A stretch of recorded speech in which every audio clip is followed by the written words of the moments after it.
दोस्तों, एक लड़की तलाक के 5 साल बाद एक अफ़सर बन जाती है और अफ़सर बनती है तो गाड़ी से अपनी ऑफ़िस में जाती थी, गाड़ी से बाहर आती थी।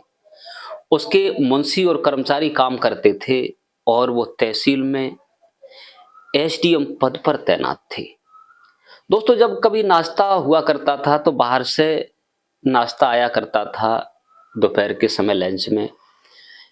लेकिन वहाँ एक लड़का तहसील के गेट पर ही पानी पूरी गोलगप्पे का ठेला लगाता था। उसके वो गोलगप्पे मशहूर थे।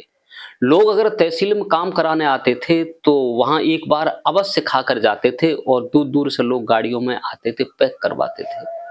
दोस्तों, इतना फेमस था, लेकिन जो एसडीएम थी उसके गोलगप्पे इतने पसंद करती थी कि कभी-कभी 2-200 रुपए के पैक करवा के अपने घर ले जाती थी। दोस्तों, ऐसा ही नहीं, कभी अपने चपरासी से, कभी किसी से मंगवाती थी। एक दिन जब कोई नहीं था, गाड़ी खुद ड्राइवर करके ला रही थी, तो उन्हें मन चला तो उसी के बराबर जब गाड़ी लगाई और गाड़ी लगाने के बाद और उसने 200 रुपए की पानी पूरी गोलगप्पे पैक करवा लिए। लेकिन वो मास्क लगाए थी, वो लड़का भी मास्क लगाया था और पहचान नहीं पाया। लेकिन वो लड़का कोई और नहीं होता, जो महिला एसडीएम होती है जिस तहसील में, उसी के पास वो लड़का जो था उसका पति था और वही गोलगप्पे बेचता था। ये कहानी यूपी मुगल सराय की है दोस्तों। ये लड़की जो डिस्ट्रिक्ट बनारस में जिला बनारस पड़ता है उसमें मुगल सराय पड़ती है, वहाँ की ये कहानी है दोस्तों। थोड़ा समय निकाल कर के हमारे इस वीडियो को अवश्य देखिए और सुनिए, कितनी रोमांटिक कहानी है। काश एक पत्नी ने अपने पति के साथ जो किया, ऐसी पत्नी होना चाहिए जो पति का साथ दे। वो महादेवी, देवी से भी बढ़ के होती है। पत्नी एक घर की लक्ष्मी होती है। एसडीएम होते हुए भी अपने पति को उसने किस प्रकार से अपनाया और उसे किस प्रकार से अपने पास रखा। थोड़ा समय निकाल करके बने रहिए। अगर हमारे चैनल पर नए हैं तो चैनल को सब्सक्राइब करें, वीडियो को लाइक करें ताकि हमारा हौसला बढ़ता रहे और आपके लिए हम कहानी पारिवारिक लेकर के आते रहें। दोस्तों, इस लड़की का नाम होता है रश्मि। ये रश्मि मुगल सराय की रहने वाली थी और इसके पिता एक सरकारी कर्मचारी थे और अच्छा खासा इनका काम था। लेकिन ये लड़की पढ़ने लिखने में बहुत होशियार थी, बहुत माहिर थी और इसका ख्वाब था कि हम कोई अफ़सर बने। अफ़सर बनने का इसका ताल्लुक था, अफ़सर बनने की इसकी चॉइस थी, अफ़सर बनना भी चाहती थी। दोस्तों, जब वो लगभग 18-20 वर्ष की होती है तो उसके पिता ने विचार किया कि ये लड़की तो अब शादी योग्य हो चुकी है, हष्ट-पुष्ट थी, इसका विवाह कर दिया जाए।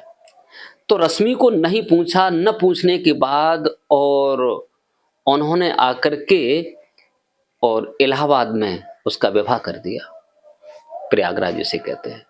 शादी कर दी, तय कर दी शादी और लड़के का नाम था विजय। ये भी अकेला था माता-पिता के, इसके ठीक-ठाक कारोबार चलता था, बहुत सारी ज़मीन थी, आम के बाग थे, अमरूद के बाग थे, बहुत अच्छा बिज़नेस था इसका और दुकान भी थी। और दोस्तों, इसका परिवार भी नेक था लड़का का और शादी जब हुई तो रश्मि ने मना भी किया, पिताजी मुझे अफ़सर बनने का शौक है, मेरा विवाह न करो। तो उसके पिता कहते हैं, बेटी लड़का अच्छा मिल गया, घर अच्छा है, परिवार अच्छा है और ज़मीन जायदाद भी 100-150 बीघा है और बहुत कुछ सब बढ़िया-बढ़िया काम है, आप शादी कर लो। लेकिन लड़की मना नहीं कर सकी, अगर पिताजी की इच्छा है। लेकिन पिताजी से एक बात कही, पढ़ने का मुझे शौक है, मैं अफ़सर बनूँगी, मेरी पढ़ाई में कोई दखल अंदाज ना करे, बस इतना ख्याल रखना। दोस्तों, उसके बाद में उसकी शादी कर दी जाती। विजय भी बड़ा खूबसूरत लड़का था और हंसी खुशी से बारात जाती है और विवाह भी हो जाता है। विवाह होता है, रश्मि रीति रिवाजी से अपने ससुराल आती है और विजय को देखकर बड़ा खुश होती है। विजय भी बड़ा सुंदर लड़का था और विजय अपनी पत्नी रश्मि को देख कर के बड़ा खुश था। अगर है तो एक सीता और राम जैसी जोड़ी मिली है, बड़ा प्रसन्न है, क्योंकि दुनिया के लोग कहते हैं कि जोड़ी हो तो राम लक्ष्मण जैसी, सीता और राम जैसी जोड़ी होना चाहिए। वैसी ही उसे जोड़ी मिली। कौन नहीं चाहता कि मेरी पत्नी होशियार न हो, कौन नहीं चाहता कि मेरा पति सुंदर न हो। हर लड़की की इच्छा होती है दोस्तों कि मेरा पति सुंदर हो, चतुर हो, चालाक हो, पढ़ा लिखा हो, समाज में सम्मान हो, शोहरत हो, दौलत हो, सब कोई लड़की चाहती है। और वही इच्छा लड़का की होती है कि मेरी पत्नी सुंदर हो, चतुर हो, चालाक हो और पढ़ने लिखने में होशियार हो। हर लड़का की इच्छा होती है पत्नी बहुत सुंदर हो, लेकिन हर किसी को ऐसा मिलता नहीं है दोस्तों। लेकिन वहां विजय को रश्मि जैसा वो चाहता था वैसी मिली, रश्मि को जैसा पति चाहती थी वैसा ही पति मिला दोस्तों। लेकिन धीरे धीरे समय कहते हैं कि बदलाव लेता है। जब बड़े खुश, महीना 2 महीना तो ठीक ठाक चले, लेकिन विजय के जो दोस्त थे, क्यों विजय के पास इतनी जमीन थी, पैसा था, लेकिन गांव में कहते हैं कि कोई न कोई किसी का जलने वाला होता है। लेकिन गांव के लोग विजय के परिवार से कभी खुश नहीं रहते थे दोस्तों, कभी खुश नहीं रहते थे। कहते हैं कि तुम्हें जो चाहने वाला है, तुम अगर गलत काम करो तो रोक देगा, अगर तुम्हें चाहने वाला नहीं है, तुम्हें गिराना चाहता है, तो वो तुम्हें आगे बढ़ा देगा, झूठे प्रपंच में फंसा देगा। तो विजय के साथी जो लड़का थे कहने लगे, दोस्त तेरी शादी होकर के आई है, तू खर्चा पानी नहीं करता है, सब लोग ड्रिंकिंग कराते हैं, एंजॉय, कभी पार्टी छोटी देते हैं, लेकिन तेने तो कुछ किया ही नहीं। विजय कहता है, भैया ऐसी कोई बात नहीं है, मैं तो पीता खाता नहीं हूं, अगर तुम्हें करनी है तो 100-200-500 रुपए ले जाओ, अपने एंजॉय करना, खाना पीना। बोले यार तेरे बगैर मजा नहीं आता दोस्तों, ऐसा होता है। तो लड़के उसे ले जाते हैं, पहले ठंडा देते हैं, ठंडा के बाद कहते हैं दोस्त थोड़ी सी बियर ले लो। थोड़ी बियर लेने के बाद वो एक घूंट डालता है, फिर एक गिलास पीता है, फिर पूरी बोतल या कैन कहते हैं उसे पीने लगता है। यहां तक विजय की लत लग जाती है। जब उसकी पत्नी रश्मि को मालूम पड़ा तो अपने पति को समझाया, कहा आप क्या कर रहे हो, शादी होकर के आई, आपका नाम है, आपका नाम रोशन है, दुनिया के लोग आप में गिराना चाहते हैं, ये शराब का काम बिल्कुल ठीक नहीं है, लेकिन ऐसा नहीं होता है, ऐसा नहीं करते तुम जैसा करने जा रहे हो। दोस्तों विजय की समझ में उसकी पत्नी की एक बात नहीं आती है, कोई बात नहीं समझ में आती। समझ में जब बात नहीं आती है तो उसका काम रोजाना यही बन गया कि शराब पीना। अब तो वो अय्याशी भी करने लगा, होटलों में जाता है, बहुत पैसा खर्च करता है, यहां तक हुआ कि सब पैसा ही बर्बाद कर दिया। पत्नी ने जब मना किया, रश्मि ने कहा मुझे अफसर बनने का शौक है, मुझे अफसर बनाइए, लेकिन जब उसने मना किया तो उस रश्मि की भी मारपीट कर दी दोस्तों। रश्मि को इतना मारा पीटा कि वो बहुत तंग आ गई। जब अपनी जिंदगी में तंग आ जाता है कोई भी सही, तो उसने अपने माई को फोन कर दिया। रश्मि ने अपने पिता को फोन किया और कहा, पिताजी अब इस घर में रहना उचित नहीं है, मुझे यहां से ले चलो। दोस्तों रश्मि को पिता जाना चाहते थे, वो गाड़ी लेके आते हैं, अपनी बेटी को घर ले जाते हैं, बेटी को घर ले जाते हैं, वो रहने लगती है। लेकिन अब उधर जो विजय था अब तो बहुत ज्यादा शराब पीने लगा, बहुत ज्यादा नशे में। अब तो यहां तक हुआ कि उसकी जो दुकान चलती थी वो भी गिरवी रख दी, यहां तक हुआ कि धीरे धीरे खेत भी गिरवी रखने पर आ गया, और इधर बीच में चलते पिता की डेथ हो गई, पिता खत्म हो गया। यहां तक हुआ कि जमीन उसके नाम में आई, सारी गिरवी रख दी, उसके पास कुछ नहीं रहा। इधर दोस्तों इधर रश्मि ने देखा अब तो ये बिल्कुल ही पागल हो चुका है, इसके साथ कुछ नहीं है, तो वो तलाक के कागज डालती है और उससे डिवोर्स ले लेती है। डिवोर्स लेने के बाद दोस्तों होता ये है कि रश्मि पढ़ाई करने में माहिर थी, वो पढ़ती लिखती रहती है, लेकिन जब नौकरी निकलती है, पद निकलता है एसडीएम का, तो वो फॉर्म में अप्लाई करती है, और पढ़ने लिखने में होशियार थी, वो टेस्ट देती है दोस्तों, उसका काम हो जाता है और वो एक एसडीएम के पद पर तैनात हो जाती है। दोस्तों एसडीएम के पद पर तैनात हो जाती है और कुछ समय के लिए कहीं गोरखपुर है तो कहीं बलिया है, कहीं कहीं अपने करती रहती है। इधर विजय बिल्कुल बर्बाद हो चुका था, उसके पास कुछ नहीं रहा, ना ही खाने के लिए, ना पीने के लिए, पिता खत्म हो गए, माँ अकेली बूढ़ी रह जाती हैं, अब कोई नहीं रहा। अब अकेला यहां तक करे तो करे क्या, जब कुछ नहीं रहा तो वो हर जगह छोड़ने के बाद उसका दोस्त एक कानपुर पानी पूरी का काम करता था, गोलगप्पे का काम करता था, और वो वहीं चला आता है। उसके दोस्त कहता है यार तू यहाँ आ जा, तेरी हर व्यवस्था समस्या सॉल्व हो जाएगी, थोड़ी मेहनत करनी पड़ेगी, तू बिगड़ चुका है, बन भी जाएगा। तो वो वहां पहुंच जाता है, तो उसके साथ कुछ समय व्यतीत करता है और वो सारा काम गोलगप्पे का सिखा देता है।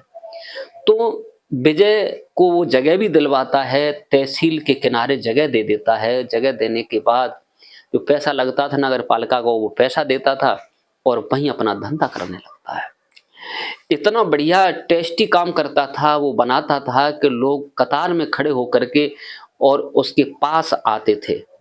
दोस्तों विजय का काम इतना फेमस होता गया कि उसकी लाइन लग करके गोलगप्पे और पानी पूरी बिकने लगी।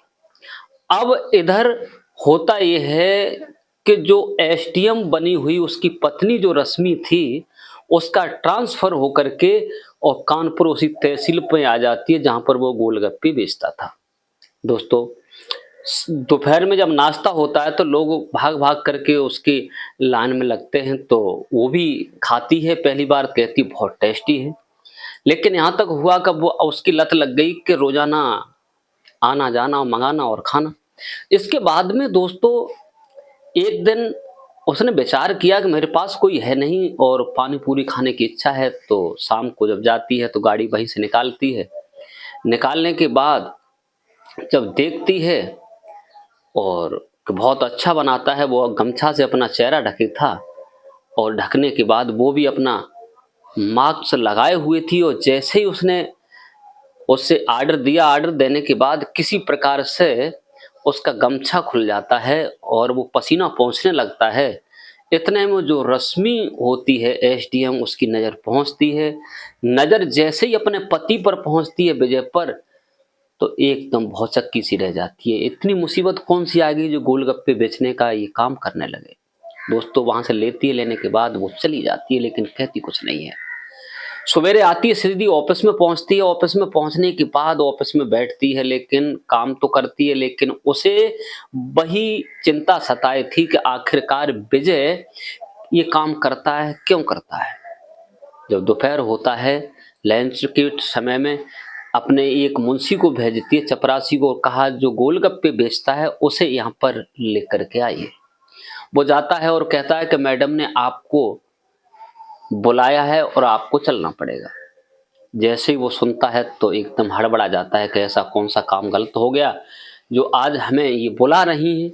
दोस्तों जाता है, जाने के बाद हाथ जोड़ता है, हाथ जोड़ने के बाद कहता है कि साहब मैंने कोई गलत काम नहीं किया है, मुझे ऐसा कोई दंड बन देना, जो मेरी आर्थिक स्थिति बहुत गड़बड़ है, जो कि मैं एक गरीब हूँ, अपना काम चलाता हूँ और मेरी बहुत बड़ी मजबूरी है।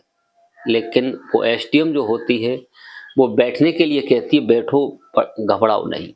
बैठ जाती, सबको बाहर कर देती है। अपना जब मार्क्स हटाती है और जैसे ही मार्क्स हटाती है और विजय जैसे ही देखता है तो एकदम सन्न रह जाता है, कुछ बोल ही नहीं पाता। और वो कहता है आप? बोले हाँ मैं तो ठीक हूं, लेकिन आपको कौन सी मुसीबत आ गई? पूछती है कि आपको कौन सी मुसीबत आ गई जो गोलगप्पे बेचने का आपने काम किया? घर पे तो माता पिता ठीक हैं। वो कहता है कि पिताजी तो गुजर चुके हैं, माँ अकेली रह गई हैं, उनकी सेवा होती जैसे भी जो भी था। दुकान भी हमारी गिरवी रखी है, खेत लोगों ने हड़प लिया है, मेरे पास अब कुछ नहीं रहा, सब दबंग हैं गांव के लोग, और हमने बहुत बड़ी भूल की जो आपको पहचान नहीं पाया। तुम्हें मालूम है सब लोग जलते थे, हमारे जो दोस्त थे उन्होंने हमें नीचा दिखाया, मुझे शराब पिलाना सिखाया, लेकिन अब मैंने बिल्कुल सब कुछ छोड़ दिया है और अपनी सादा जिंदगी गुजार रहा हूँ। तो जो एसडीएम उसकी पत्नी रश्मि होती है कहती है कि मैंने पहले ही मना किया था, तो मैं पहले समझाया था कि दारू वारू मत पियो, दारू ये पतन कर देती है। इंसान के पास चार चीजें होती हैं, वो चारों ही बर्बाद हो जाती हैं। पहले समाज में सम्मान होता है दोस्तों, एक जेब में पैसा होता है दूसरा, और तीसरा शरीर में ताकत होती है। तीनों ही नष्ट हो जाते हैं शराब पीने वाले के। ये निश्चय बात है दोस्तों। एक समाज का सम्मान चला जाता है, वो सड़प्पा है, उसकी बात का कोई वजूद नहीं है।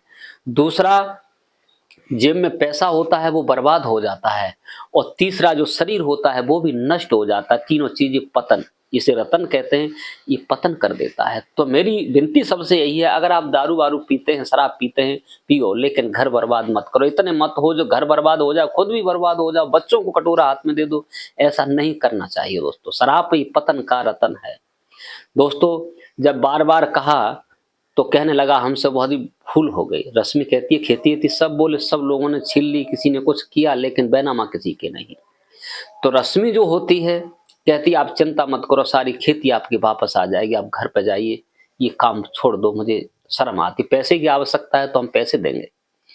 वो किसी और को काम सौंप देता है। रश्मि 2 लाख रुपए उसके खाते में ट्रांसफर करती है और कहती है कि आपको शराब पीते मैंने देख लिया तो आपको जेल की सलाखों, आप घर जाइए, आपकी खेती बाकायदा लौट करके आएगी, दुकान भी लौट करके आएगी, जिसका कर्ज है वो कर्ज तो देना पड़ेगा।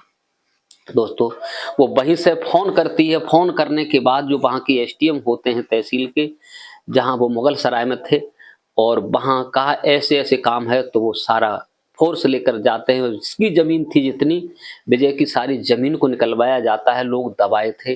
दबाने के बाद उसे बाइज़्ज़त सब काम दिया जाता है, और इधर दुकान भी उसकी वापस हो जाती है जो कर्जे में रखी थी। इसके बाद में वो फ़ोन करता रहता था अपनी पत्नी से, क्योंकि वो एसडीएम थी। गाँव के लोग कहते थे पता नहीं इसके पास कितनी बड़ी पावर है, सब लोग इसके यहाँ हाज़िरी देते हैं, इतना बड़ा पावर कहाँ से आया? सब लोग उसे सलाम करने लगे फिर की तरह से। लेकिन वो अब किसी पे विश्वास नहीं करता है। सुबह से शाम तक अपनी पत्नी से ही बात करता रहता था। मैसेज पर शाम को घंटों बात करता था। लेकिन कुछ समय के बाद रश्मि से कहता है कि अब आप घर पे एक बार ज़रूर आइएगा। बोले आएँगे, समय लगेगा। थोड़े समय के बाद अपने पिता को फ़ोन करती है और कहती है, पिताजी विजय दोबारा हमसे गिड़गिड़ा रहा है, दोबारा हमें बुलाना चाहता है, क्या कर सकते हैं? बोले बेटी अगर बुला रहा है, आखिर वो ज़मीन बा रहा है, 150-200 बीघा ज़मीन है, दुकान है, सब कुछ है उसका। अगर आप साथ दोगी तो कोई बात नहीं है। तो अपने पिता की इजाज़त ले लेती है। इसके बाद में विजय को बुला करके एक मंदिर में जाकर के दोबारा पुनः फिर से अपनी जीवन जीने की ज़िंदगी शुरू कर लेते हैं, और वहाँ विवाह करते हैं दोबारा। विवाह करने के बाद हँसी-खुशी से पति-पत्नी अपने घर पे आकर के रहने लगते हैं, और वो अपना जॉब करती है, और वो अपनी खेती-बाड़ी देखता है, उसके साथ रहता है। बड़े प्यार से पति-पत्नी दोनों ही पुनः अपना नए तरीक़ा से ज़िंदगी जीना शुरू करते हैं। दोस्तों हमारी कहानी कैसी लगी कमेंट करके अवश्य बताइए, क्योंकि आपका एक कमेंट हमारा हौसला बढ़ाता है। अच्छी-अच्छी कमेंट आप करते हैं, हमें बड़ी खुशी होती है। और दोस्तों कहानी कोई भी हो, पारिवारिक कहानी कैसी भी सुनिए, कहानी में एक मोड़ होता है। क्योंकि आजकल ज़्यादा बिगड़ा-बनी हो रही है, लड़की अपने गुरूर में रहती है, लड़का अपने गुरूर में रहता है, वहाँ पतन हो जाता है, घर बर्बाद हो जाते हैं, विनाश हो जाता है। ऐसा नहीं होना चाहिए दोस्तों। घर परिवार, घर की जो औरत होती है, पत्नी होती है, लक्ष्मी होती है, और पति एक देवता होता है। अगर जहाँ दोनों एक जैसे हैं, वो परिवार बहुत स्वतंत्र होता है, बहुत अच्छा परिवार चलता है, और घर होता है स्त्रियों के हाथ में। पुरुष घर को कभी संभाल नहीं सकता, पुरुष कभी कुछ कर नहीं सकता। बगैर स्त्री के घर बर्बाद होता है। आपने देखा है, स्त्री कड़-कड़ जोड़ करके अपने पति को रईस बना देती है। अगर कुलच्छड़ी घर में आ जाए तो एक-एक कड़-कड़ निकाल-निकाल कर बर्बाद कर देती है, घर का विनाश हो जाता है दोस्तों। तो आज के लिए बस इतना ही। इस कहानी को सुनाकर किसी का दिल दुखाना नहीं है, किसी को परेशान करना नहीं है, केवल आप लोगों को जागरूक और सचेत करने का मेरा उद्देश्य है। जो कहानी मैंने आपको सुनाई, आज के लिए बस इतना ही। नमस्कार, जय हिंद, जय भारत।